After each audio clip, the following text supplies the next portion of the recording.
ప్రముఖ సినీ నటి శ్రీమతి సంగీత గారి ప్రారంభించారు. IVF చికిత్సలో 25% భారీ discount, free doctor consultation, free ultrasound scan. 49 అంటే సంతానం, 49 అంటే సంతోషం. ఏపీ ముఖ్యమంత్రి చంద్రబాబు నాయుడు ఇంటి మీద దాడికి సంబంధించి, అలాగే టీడీపీ పార్టీ కేంద్ర కార్యాలయం మీద దాడికి సంబంధించి గతంలో వైఎస్ఆర్ కాంగ్రెస్ పార్టీ అధికారంలో ఉన్నప్పుడు ఈ రెండింటి మీద దాడి జరిగిన విషయం అందరికీ తెలిసిందే.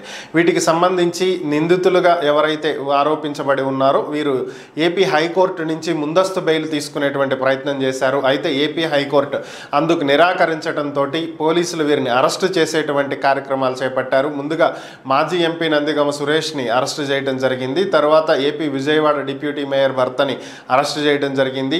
ఇక వైసీపీ నేత దేవినేని అవినాష్ని, తలసీల రఘురామ్ని, లేళ్ల అప్పిరెడ్డిని, అలానే మాజీ మంత్రి జోగి రమేష్ని కూడా అరెస్టు చేస్తారు అనేటువంటి వార్తలు వస్తున్నటువంటి నేపథ్యంలో గత కొద్ది రోజుల నుంచి వీరైతే ఎక్కడా కూడా కనిపించినటువంటి పరిస్థితి. జోగి రమేష్ కోసం పోలీసులు హైదరాబాద్లో కూడా వెతుకుతున్నారు అనేది వినిపిస్తున్నటువంటి వార్తలు. అయితే ఈ నేపథ్యంలోనే వీరు ముందస్తు బెయిల్ కోసం సుప్రీంకోర్టుని ఆశ్రయిస్తారు అనేటువంటి వార్తలు వెలువడ్డాయి.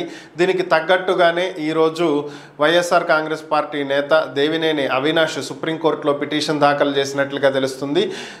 టీడీపీ పార్టీ కేంద్ర కార్యాలయం మీద దాడికి సంబంధించినటువంటి అంశంలో తనకి ముందస్తు బెయిల్ మంజూరు చేయాల్సిందిగా, అరెస్టు చేయడానికి వీలు లేకుండా బెయిల్ ఇవ్వాల్సిందిగా ఆయన సుప్రీంకోర్టులో పిటిషన్ దాఖలు చేయడం జరిగింది.